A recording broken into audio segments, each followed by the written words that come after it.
गोस्वामी जी कहते हैं कि अरी रसना, तू श्री राम जी के नाम रूप लीला गुण का गान क्यों नहीं करती है?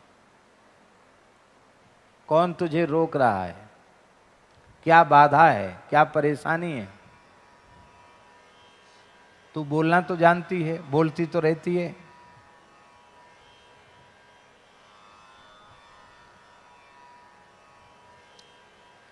तो राम जी का नाम बोलने में तुझे कौन सी बाधा पड़ती है? राम जी का गुणगान करने में तुझे कौन सी बाधा पड़ रही है?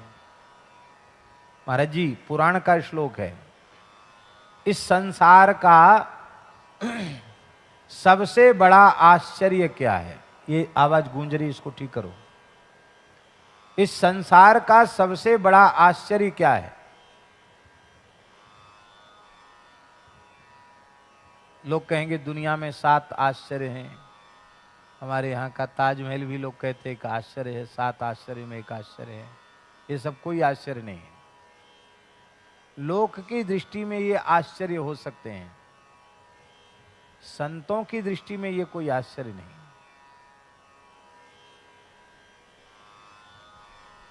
संतों की दृष्टि में सबसे बड़ा आश्चर्य यह है कि सुलभम भगवन नाम जिह्वा च वशवर्तिनी तथापि नरकम यान्ति किमाश्चर्यमतः परम। भगवान का नाम सभी प्राणियों को सुलभ है। आप ये नहीं कह सकते कि हम तो रूस में रहते हैं, जर्मन जापान में रहते हैं, अफ्रीका में रहते हैं, हमको भगवान का नाम लेने में बाधा। हमको सुलभ नहीं, सबको धरती के किसी भी कोने में रहकर भगवान नाम लिया जा सकता है। और जिह्वा च वशवर्तनी, जिह्वा हमारे बस में है, फिर भी हमको नरक में जाना पड़ रहा है। 84 लाख योनियों के चक्कर लगाने पड़ रहे हैं। इससे बड़ा आश्चर्य इस संसार का कोई दूसरा नहीं है। ये नारद जी का मत है, ये नारद जी का मत है। यक्ष ने युधिष्ठिर से पूछा, धर्मराज युधिष्ठिर से पूछा, किमाश्चर्यम, आश्चर्य क्या है? उसने भी पूछा, यक्ष ने। तो धर्मराज ने कहा कि संसार रूपी कड़ाह में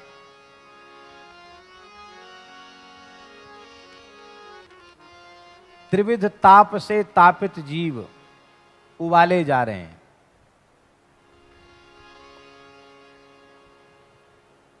मृत्यु सबको सान सान के खा रही है,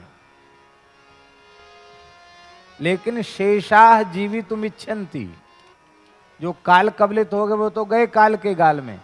जो बचे हुए हैं कड़ाही में उबल रहे हैं, वो उबल रहे हैं, वो भी जिंदा रहना चाहते हैं। किमाश्चर्य मतलब पर बोले, इससे ज्यादा आश्चर्य क्या होगा?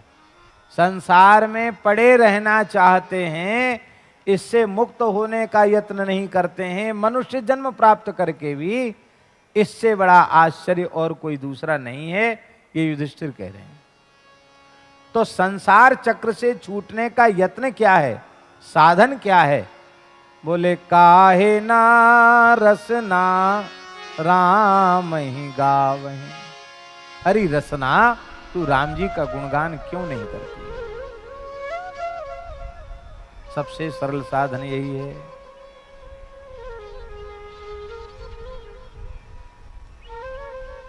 राम जी का गुणगान तो नहीं करती, और क्या करती है? बोले निस दिन पर अपवाद, दूसरे की निंदा। अपवाद माने होता है गंदगी फैलाना। अपवाद का मतलब क्या होता है? लोकापवाद, बदनामी। संस्कृत में उसको अपवाद कहते हैं और लोक भाषा में उसको बदनामी कहते हैं।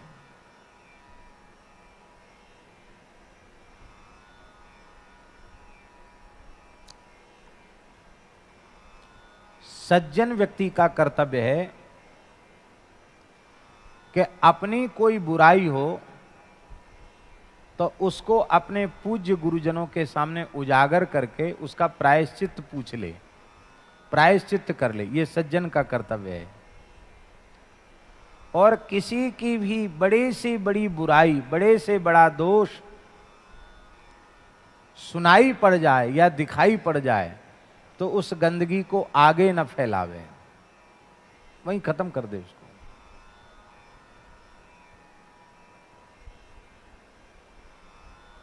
हमारे पूज्य गुरुदेव भक्तमाली जी महाराज, उनके सामने कोई परनिंदा पर चर्चा करता या ये कहता कि महाराज मैंने बहुत पाप किए हैं, महाराज जी कहते ये सब कहने सुनने की हमें आवश्यकता नहीं है, राम राम करो। अरे तुमने पाप किया, हम क्यों सुने? तुम्हारी गंदगी हम क्यों सुने? हम सुने फिर सुनकर दूसरे को सुनावें। तो हम अच्छी विचारधारा ज्यादा से ज्यादा फैलावें, ये तो अच्छी बात है। गंदगी को हम क्यों फैलावें? पर हमारी जिह्वा कथा कीर्तन को प्रसारित नहीं करती है। हमारी जिह्वा तो पर अपवाद वृथा कत रटी रटी राग बढ़ा वहीं।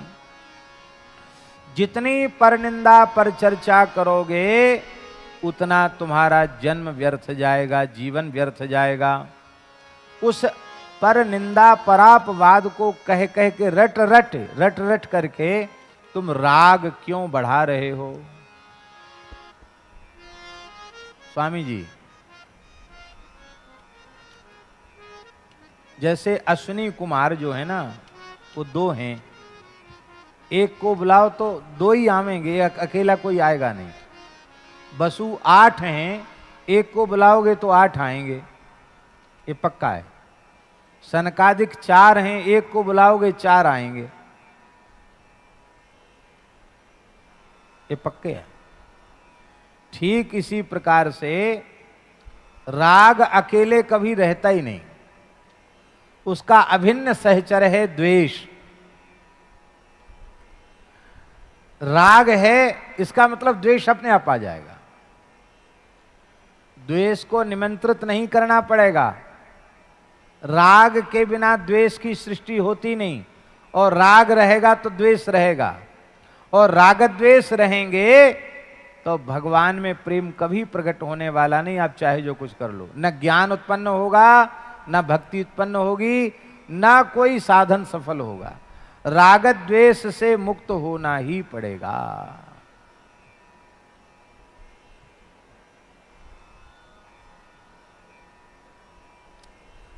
राग रहित होना बहुत आवश्यक है। ये राग द्वेष हैं क्या? बोले ये राग द्वेष उल्लू हैं।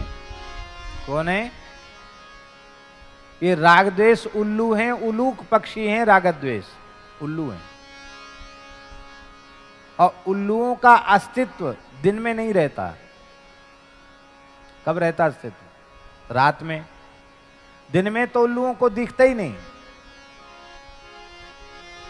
जिन भगवान सूर्य नारायण के प्रकाश में सबको दिखता है, उल्लुओं की दृष्टि में तो सूर्य का अस्तित्व ही नहीं है।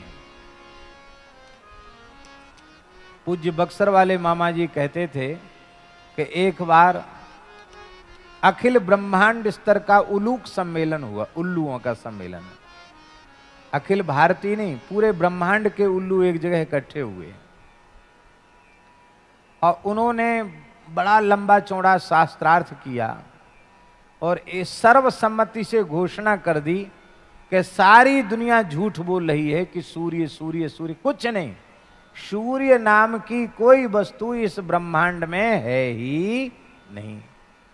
तो मामा जी कहते थे, क्या उल्लुओं के अधिवेशन में फैसला कर देने से सूर्य का अस्तित्व मिट जाएगा? तो बोले उल्लुओं की कमी है। बोले कमी उनकी भी नहीं है, उन बेचारों को दिखता ही नहीं सूर्य। ध्यान में आई बात? नहीं आई। जब तक संसार रहेगा, शरीर रहेगा। शरीर और संसार दो नहीं है, एक ही है, जाति एक ही है इनकी। वो तो स्पष्ट करने के लिए शरीर संसार कह दिया जाता। शरीर माने संसार, संसार माने शरीर, दोनों प्रकृति है। प्रकृति से अलग तो नहीं है। प्रकृति को ही पिंड शरीर कहते हैं अब प्रकृति को ही ब्रह्मांड कहते हैं, संसार कहते हैं, दोनों में भेद नहीं है। जब तक शरीर संसार रहेंगे तब तक राग द्वेष रहेंगे। पूरी तरह राग द्वेष मिट जाएगा तो संसार समाप्त हो जाएगा।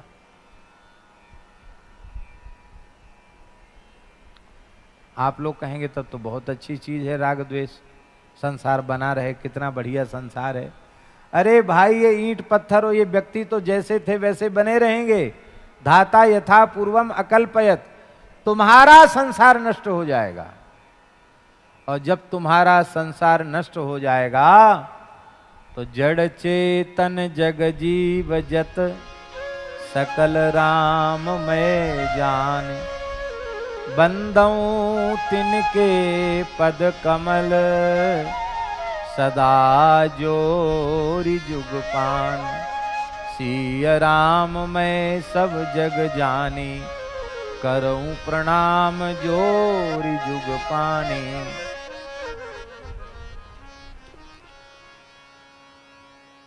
राग द्वेष नहीं रह जाएगा।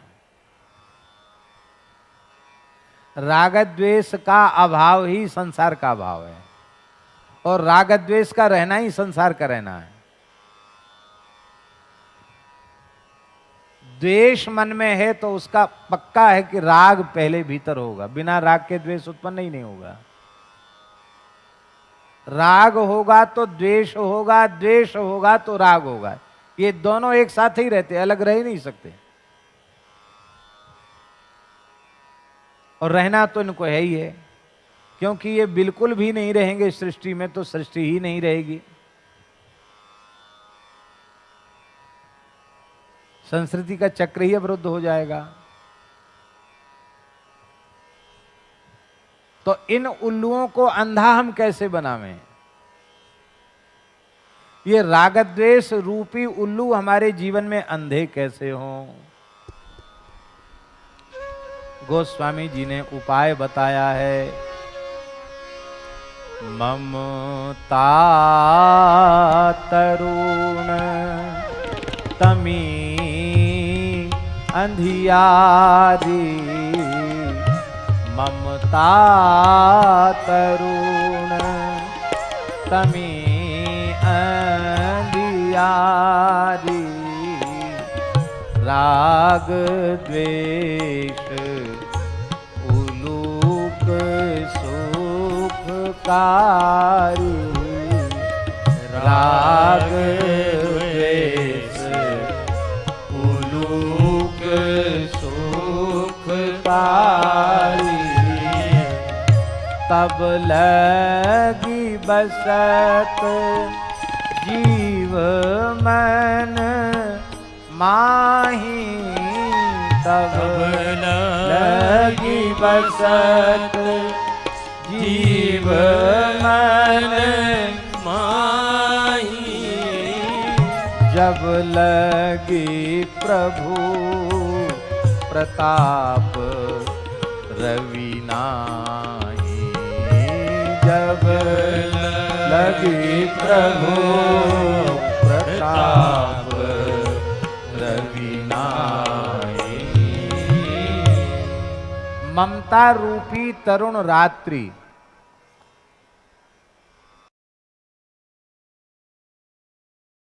इस रूपी उल्लू बड़े सुखी रहते हैं। ये ममता रूपी रात्रि भीतर तब तक बनी रहती है। ये रागद्वेष रूपी उल्लू तब तक सुखी रहते हैं जब तक प्रभु प्रताप रवि का उदय नहीं होता है। ये प्रभु प्रताप रवि क्या है? यह है भगवन नाम, भगवत चरित्र, भगवत लीला। यही है प्रताप रवि। श्री नाम का आश्रय लिए बिना और भगवान की मंगलमयी लीलाओं का, कथाओं का आश्रय लिए बिना, लीला कथा का आश्रय लिए बिना, ये बात बिल्कुल पक्की है, भगवान के प्रभाव प्रताप स्वभाव रूपी सूर्य का उदय हृदय में नहीं होगा, नहीं होगा, नहीं होगा। भगवान के प्रताप रूपी सूर्य को आप हृदय में उदित करना चाहते हैं, और जब उदित हो जाएंगे तो क्या होगा उससे? क्या होगा? अरे सूर्य के उदित होने पर रात्रि चली जाएगी। कौन की रात्रि? ममता रूपी रात्रि चली जाएगी।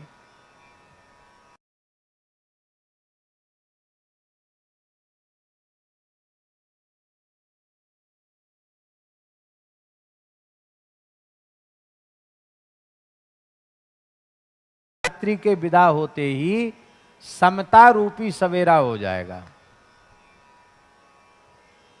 समोहम सर्वभूतेषु न मे द्वेष्योस्ति न प्रियः। ये है समता, समोहम सर्वभूतेषु।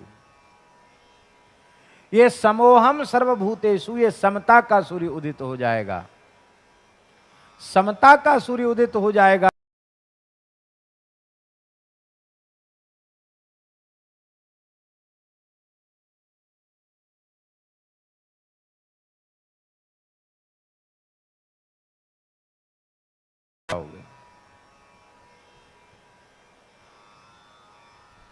संसार तो जैसा था वैसा ही रहेगा, ऐसा है वो रहेगा भी, लेकिन तुम्हारे लिए संसार का अस्तित्व मिट जाएगा। इसी को कहते हैं तुलसी ममता राम सो, समता सब संसार।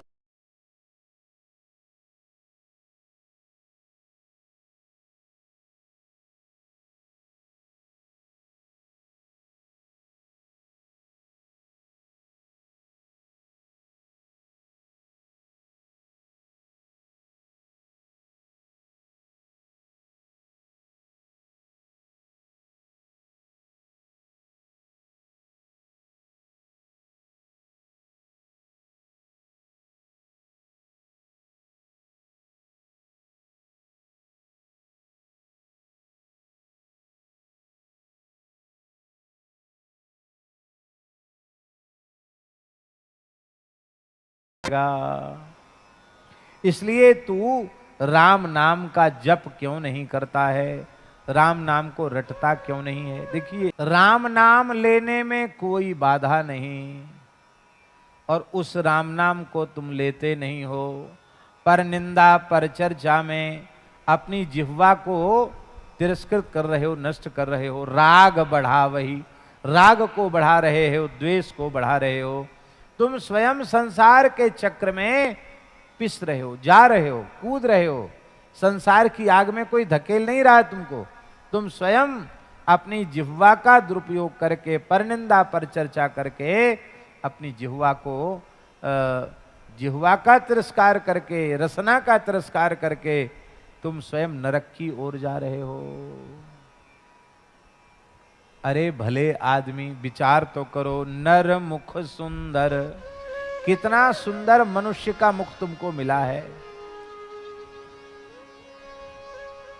भेड़ बनते तो कीर्तन कर पाते? भैं भैं ऐसे करना पड़ता। बकरी बनते तो मैं ऐसे करना पड़ता। गधा बनते तो हेंचू हेंचू करना पड़ता। सुअर बनते तो सुअर की आवाज निकालनी पड़ती। हम कोई सब आवाज निकालना जानते नहीं है, पर राम राम तो नहीं कर पाते। कितना सुंदर भगवान ने मनुष्य का शरीर दिया है, कितना बढ़िया मनुष्य का मुख दिया है, कैसी सुंदर जिह्वा दी है। कितने विविध राग रागनियों में लोग अपने कंठ से स्वर निकालते हैं। ये जितने बाजा बने हैं ना संसार में, मनुष्य के बने, वो सब बाजे पीछे हैं। ये बाजा सबसे ऊंचा बाजा है। कंठ से श्रेष्ठ कोई बाजा नहीं, जिह्वा से ऊंचा कोई इंस्ट्रूमेंट नहीं, कोई वाद्य नहीं। आप सब कुछ इससे निकाल सकते हो।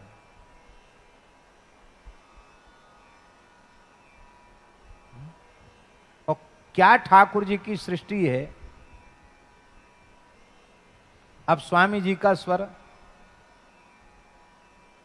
क्या कहना। अब वो स्वर पूरी दुनिया खोजने पर वो स्वर सुनाई नहीं पड़ता। ये इंस्ट्रूमेंट किसका बनाया है? ठाकुर जी का बनाया हुआ। स्वामी श्री राम स्वरूप जी का स्वर, क्या मिठास थी गले में, वाह क्या कहना। अभी देख लो, लता जी वृद्ध हो गई हैं लेकिन उनका स्वर देखो। ये सब किसने बनाया?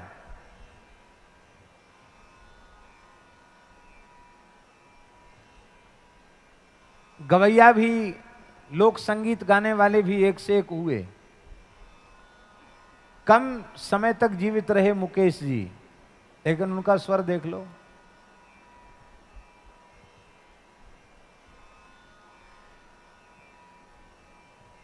हम कोई सिनेमा के गीत सुनने का हमको व्यसन नहीं है, शौक नहीं है, पर पता नहीं क्यों ऐसी स्वाभाविक वाणी उस मुकेश की सुनाई पड़ती है कि लगता है कि इसको सुने।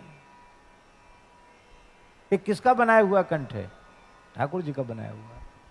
इतना सुंदर मनुष्य का शरीर भगवान ने तुम्हें प्रदान किया है, इतनी सुंदर जिह्वा दी है, इतना सुंदर कंठ दिया है, फिर भी तुम परनिंदा परचर्चा में समय बर्बाद कर रहे हो। अपने कंठ से, अपनी जिह्वा से भगवान नाम को गा नहीं रहे हो। बहुत से लोग एक बात कहते हैं, क्या करें महाराज जी, हमको गाना नहीं आता। बहुत से लोग कहते हैं हमको गाना, ठीक है मान सकते हैं हम, क्योंकि आपने संगीत पढ़ा नहीं, संगीत सीखे नहीं, आपको आप कह सकते हैं कि हमको गाना नहीं आता। पर सच्ची बात यह है कि दुनिया में ऐसा कोई मनुष्य नहीं है जिसको गाना ना आता हो। जब तरंग आएगी ना तो शौचालय में गाने लग जाओगे, तरंग आएगी तो बाथरूम में स्नान करते करते गाने लग जाओगे। हाँ, अरे सोते सोते सपने में गाने लग जाओगे। तरंग कोई रोक नहीं पाएगा, तरंग आएगी तो, भले ही उसका स्वर चाहे जैसा हो। गाता हर व्यक्ति है, जैसे हर व्यक्ति रोता है ऐसे ही हर व्यक्ति गाता है। बहुत से लोग कहते हैं कि हमको नाचना नहीं आता। नाचो, अरे कि हम नाचना नहीं आता। अरे 84 लाख योनियों में नाच ही तो रहे हो, और क्या कर रहे हो? चलो वैसा नाचना नहीं आता तो ऐसा भी कोई मनुष्य नहीं है भैया जी जो 24 घंटे में कभी न कभी थिरकता ना हो। भले ही जिन लोगों को बहुत लाज शर्म लगती है तो वो भीतर नाच लेते हैं, और नहीं नाचेंगे तो ऐसे ऐसे तो कर ही लेंगे। वही तो नाचना हुआ। अरे पांव हाथ नहीं नचे, सिर तो नच गया कि नहीं नच गया। पर ठाकुर जी के सामने नहीं नाचते, ठाकुर जी के सामने नहीं गाते, ठाकुर जी के सामने नहीं बोलते, और टर टर टर टर करते रहेंगे, बक बक करते रहेंगे। नख सिख नर मुख सुंदर, कितना सुंदर मनुष्य का मुख है। नर मुख सुंदर मंदिर पावन, ये मंदिर है। मंदिर किसको कहते हैं महाराज जी? जिसमें भगवान विराजते हैं उसको मंदिर कहते हैं। किसको कहते हैं मंदिर? जिसमें भगवान विराजे वो मंदिर। इसमें भगवान बैठे कि नहीं तो मंदिर है कि नहीं? इसलिए भागवत जी में लिखा है द्वितीय स्कंध में, मनुर्मनीषा मनुजो निवासा। परमात्मा, विराट पुरुष परमात्मा की बुद्धि का नाम है मनु। इसलिए मनु जो है वो भगवान की बुद्धि का नाम है मनु। मनु जो कुछ कहते हैं उसको स्वीकार कर लो, आदमी की बुद्धि नहीं है वो परमात्मा की बुद्धि है, सबके लिए कल्याणकारी है। मनुजो निवासः, ये मानव का शरीर भगवान का निवास स्थान। वैसे तो रहते भगवान सब में, पर ये भगवान ने रचपच के अपने घर अपने लिए बनाया है। इंजीनियर तमाम मकान बनाता है पर अपने लिए बनाता है तब पूरी इंजीनियरिंग वहीं लगा देता है। ऐसे भगवान ने अपने रहने के लिए बनाया तो बहुत बढ़िया नक्काशी, क्या कहना, अलग अलग तरीके की डिजाइन के दरवाजे। किसी के ये दरवाजे अलग हैं, किसी का ये दरवाजा अलग है, किसी का ये दरवाजा अलग है। हाँ महाराज, सब विचित्र विचित्र। एक सांचा बनाया और बनाने के बाद सांचे को ही नष्ट कर दिया, फिर नया सांचा। कितनी विलक्षण बात है। हम ये सोच लें कि ये मानव शरीर भगवान का मंदिर है, इसमें भगवान रहते, भगवान ने अपने रहने के लिए बनाया, तो कोई मनुष्य किसी मनुष्य की हत्या करेगा? कोई मनुष्य किसी मनुष्य की हत्या नहीं करेगा। बाहर की इमारतों के पीछे झगड़े होते हैं, जिनको लोग अपनी धार्मिक इमारत कहते हैं, उसके पीछे झगड़े होते हैं, तमाम लोग मर मिटते हैं। पर ये जो बाहर की इमारत है तो मनुष्य की बनाई हुई है, और ये इमारत किसकी बनाई हुई है?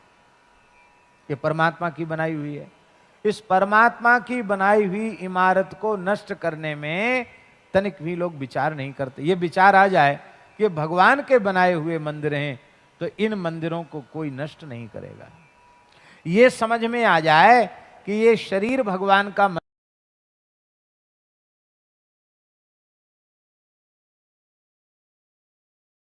जाता है, अपेय जाता है मंदिर में, बोलो, मध्यमांस मंदिर में जाता है, प्याज लहसुन मंदिर में जाता है? बिल्कुल नहीं जाता। इसका मतलब है ये हम स्वीकार कर लें कि भगवान का मंदिर है, तो इतने मात्र से हमारे हृदय में दया करुणा आदि सद्गुण आ जाएंगे, हमारा आहार शुद्ध हो जाएगा। क्यों? भगवान के मंदिर में कोई गंदी चीज थोड़ी पटकेगा, पवित्र वस्तु ही भगवान के मंदिर में जाएगी, जो भगवान को भोग लग सकती हो।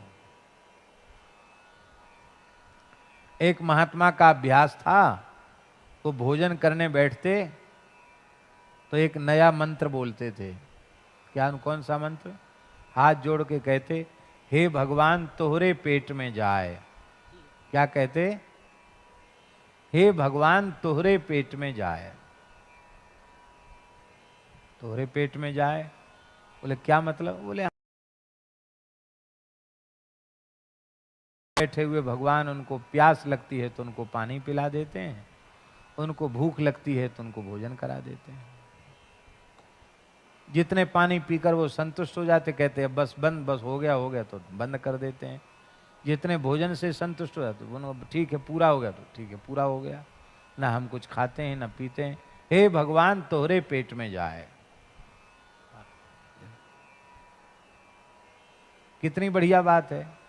ये बात समझ में आ जाए तो अकर्ता हो जाएगा, और अकर्ता हो जाएगा तो अभोक्ता हो जाएगा। देखो कितनी अच्छी बात है। कितना सुंदर मनुष्य का मुख है, कितना पवित्र यह देह है, और उसमें तू रह रहा है। जिनका मंदिर है वो देवता भी इसी में है, और उस देवता का पुजारी जीवात्मा भी इसी में, उसी में तू रह रहा है। लेकिन फिर भी तू देवता की पूजा नहीं कर रहा है। ता ही लजा वही, मंदिर को लजा रहा है, देवता को लजा रहा है, देवता की कृपा करुणा का तिरस्कार कर रहा है। कहते तेरी हालत तो ऐसी है जैसे कोई चंद्रमा के समीप में रह करके और अमृत से वंचित रह जाए। चंद्रमा अमृतस्रावी है, और अमृतस्रावी चंद्रमा में रह करके और वो हमेशा हमेशा के लिए और वंचित रह जाए, अमृत से वंचित रह जाए। चंद्रमा में रहकर तो अमृत से वंचित हो जाए, और मृग तृष्णा का जो जल है, मरुस्थल की रेत में सूर्य की किरणें पड़ने से जो जलाभास हो जाता है, उसको पीकर प्यास बुझाना चाहे। महामूर्ख है कि नहीं?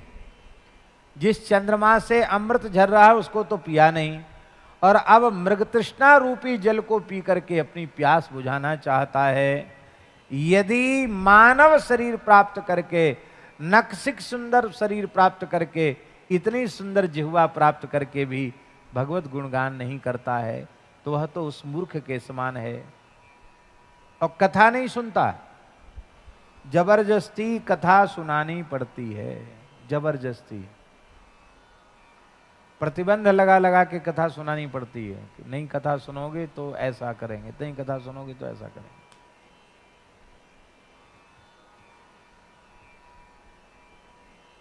एक बुंदेलखंड के एक रामायणी जी थे, तो विनीत जी नाम था उनका। तो पूज्य हमारे महाराज जी भक्तमाली जी महाराज उनसे बड़ा प्रेम रखते थे वो। महाराज जी कभी उधर जाते तो कथा मतलब तो बुंदेली भाषा में कथा कहते थे। वो कहते थे हम तो बेलन खो नौन दे रहे, समझे नहीं समझे? बैलों को नमक देना, हम तो बेलन खो नौन दे रहे, यहीं से शुरू करते थे। बैल ऐसे नमक नहीं, अब नमक उनके स्वास्थ्य के लिए अच्छा है तो क्या करते हैं, एक बांस का पोला बांस रहता है उसको मुंह में उनके डाल देते हैं और उस बांस की पुंगी में उसमें ऐसा वो लगा रहता है कीप जैसा, और उसमें डालते हैं नमक, तो नमक उनके कंठ में जाके नीचे उतर जाता है, उससे उनको फायदा होता है।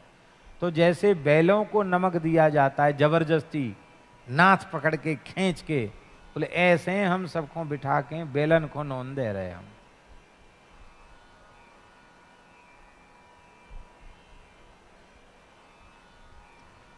ये स्थिति है।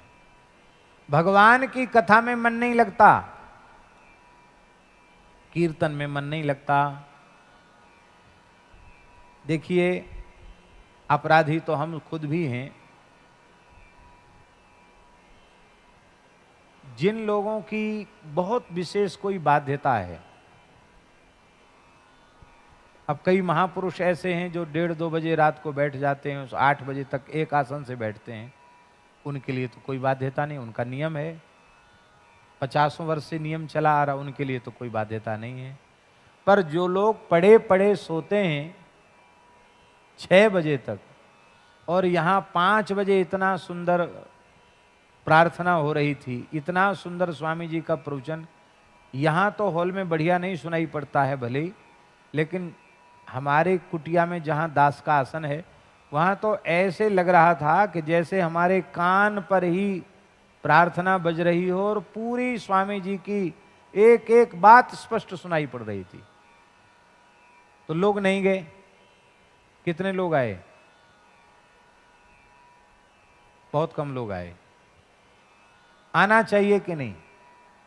जीवन के प्रभात में सवेरे सवेरे 5 बजे गीता में जो अर्जुन ने स्तुति की है, उस स्तुति के द्वारा हम भगवान को पुकारें, और फिर स्वामी जी जैसे महान संत की तपःपूत वाणी, भजन से पवित्र वाणी सुनने को मिले तो पूरा दिन मंगलमय हो जाए। लेकिन हम लोग नहीं सुनते।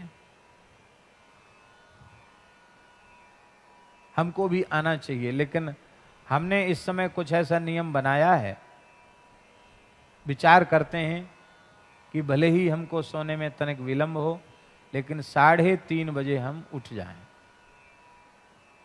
और स्नान करके 4 से 6 2 घंटे में हम अपना नित्य नियम कर लें। तो अभी राम जी की दया से, संतों की कृपा से वो 4 से 6 वाला नियम निभ रहा है। यद्यपि आलस तो कहता है कि नहीं नहीं पड़े रहो, 1 बजे हो गया था और देर हो गई, यूं हो गया, तो बहाने बहुत हैं, लेकिन वो बहाने हो तो बहाने ही बहाने हैं। दिन में भी विश्राम का कई बार अवसर मिलता नहीं, तो शरीर पर उसका प्रभाव होता है। लेकिन हम आपको कहते हैं इतना सुख मिलता है सवेरे सवेरे नित्य नियम कर लेने से, क्या कहना, बहुत सुख मिलता है। फिर ये चिकित्सक कहते हैं कि घूमोगे नहीं तो और शरीर बर्बाद हो जाएगा, 6 बजे 1 घंटा कम से कम घूमो। तो इसमें हमारी न तो रुचि है न विशेष श्रद्धा है, लेकिन फिर भी बहुत से महात्मा लोग भी कहने लग गए और भी लोग कहने लगे कि जरूर थोड़ा बहुत घूमो फिरो, और घूमने भी जाना पड़ता है, जाते नहीं जाना पड़ता है। अब उसमें से 1-2 काम भी कोई आगे पीछे कर दें तो फिर सब काम पीछे होते होते सब काम पीछे हो जाता है। इच्छा हमारी भी आज हो रही थी कि हम यहीं आकर अपना नित्य नियम कर लें। हम ये कहना चाह रहे हैं महाराज जी कि कथा कीर्तन में बिल्कुल मन नहीं लगता, लीला दर्शन में मन नहीं लगता। काम कथा कलि कैरव चंदनी, यदि कलयुग की चांदनी रात्रि का विस्तार करना चाहते हैं, कलयुग की कुमुदनी खिलाना चाहते हैं, तो आप राम कथा कभी मत सुनो। कृष्ण कथा कभी मत सुनो, काम कथा सुनो। हम अपने जीवन में कली का प्रभाव निरंतर बढ़ाते चले जा रहे हैं। कैसे बढ़ा रहे हैं? काम कथा सुन करके। काम कथा माने, काम कथा किसको कहते हैं? सरल परिभाषा बताएं, सबसे सरल परिभाषा। राम कथा से अतिरिक्त जो कुछ भी है सब काम कथा है। राम कथा कृष्ण कथा को छोड़ के जो कुछ कहते हैं वो सब काम कथा है।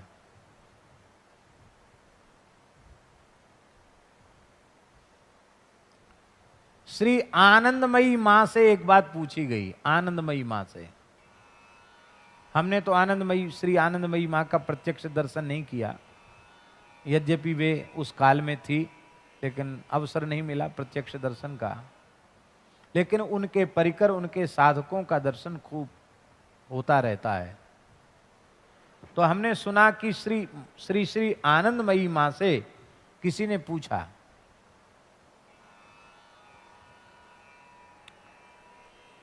कि कथा का स्वरूप क्या है।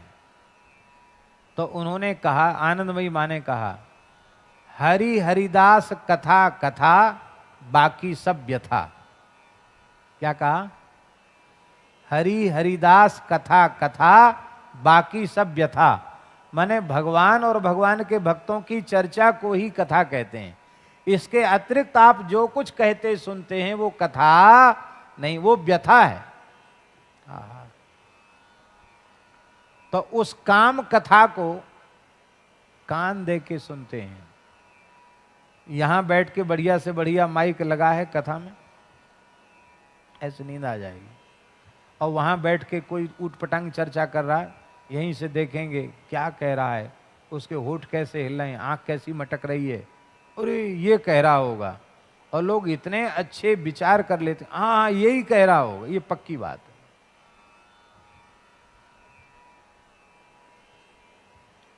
विचित्र लोग हैं महाराज जी। आपको एक बात सुन के बहुत आश्चर्य होगा। अब तो पता नहीं ऐसा होता कि नहीं, छोटे स्कूलों में खाली स्थान भरो, पेपर में आता रिक्त स्थान भरो। कक्षा 7 की बात बता रहे हैं हम। कक्षा 7 में पढ़ रहे थे, परीक्षा का अवसर था। तो दिल्ली में है, दिल्ली में बगीचा है, दिल्ली में ये है वो है, तमाम चीजें लिखी रहती हैं। और उधर कई चीजें लिखी रहती, उसमें एक में राइट लगाना है क्या है दिल्ली में। तो दिल्ली में कुतुब मीनार है। क्या? दिल्ली में कुतुब मीनार है। हमने पेपर में लिखा दिल्ली में, बीच में लिख दिया कुतुब मीनार है। और उस लाइन में गांव की इसकी बात है, वो तो इस कुर्सी टेबल नहीं होते थे, पेड़ के नीचे परीक्षाएं हो जाती थी। उधर बैठा था एक लड़का, अहीर का, यादव का। उसने ऐसे उजक उजक के देखा वहां से उसको समझ में नहीं आया क्या, तो उसने लिखा दिल्ली में कुतिया बीमार है।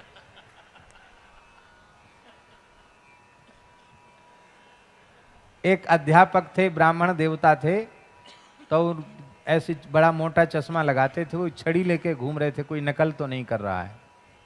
वैसे कापी पे देखते थे नजर गड़ा के कि क्या लिख रहा है। तो जैसे ही वो लड़के को जानते थे कि इधर उधर ताक झांक रहा है, तो उसकी कापी पर देखा, तो देखा क्या लिखा है, दिल्ली में कुतिया बीमार है। अरे क्या लिखा है, दिल्ली में कुतिया बीमार है, कहां से लिखा? तो डर गया बेचारा छड़ी देख के। बोले वो महाराज ने लिखा, उनको देख करके हमने लिख दिया। लो, तो हमारी कापी देखी गई, क्या लिखा है? अरे इन्होंने तो ठीक लिखा। इस तरह से भी लोग अनुमान लगा लेते हैं। पर कथा कीर्तन में अच्छी से अच्छी बात, सरल से सरल बात, सीधी से सीधी बात उनको समझ में नहीं आती है। ये दुर्भाग्य है। तिनहि हटकी हरि कल की रति, कही हरि कल की रति करन कलंक नसावहीं। उनको हटक करके भगवान के पवित्र चरित्र को सुन करके कलयुग के कलंक को वो दूर नहीं करते हैं। उस विषय चर्चा को रोक करके भगवान के सुंदर नाम रूप गुण लीला का गान करना चाहिए। उससे क्या होगा, उन्हें कानों का कलंक दूर हो जाएगा, अर्थात विषय की बातें नारायण ठीक। अर्थात बस इस पद को पूर्ण करके ही हम दो पंक्तियां और हैं और हम उसको पूर्ण कर रहे हैं। इस विषय की बातें सुनते सुनते हमारे कान अत्यंत कलंकी हो गए हैं। वो कलंक दूर करने का साधन क्या है? बोले कलंक दूर करने का साधन है भगवान की कथा के श्रवण से ही वो कलंक दूर होगा।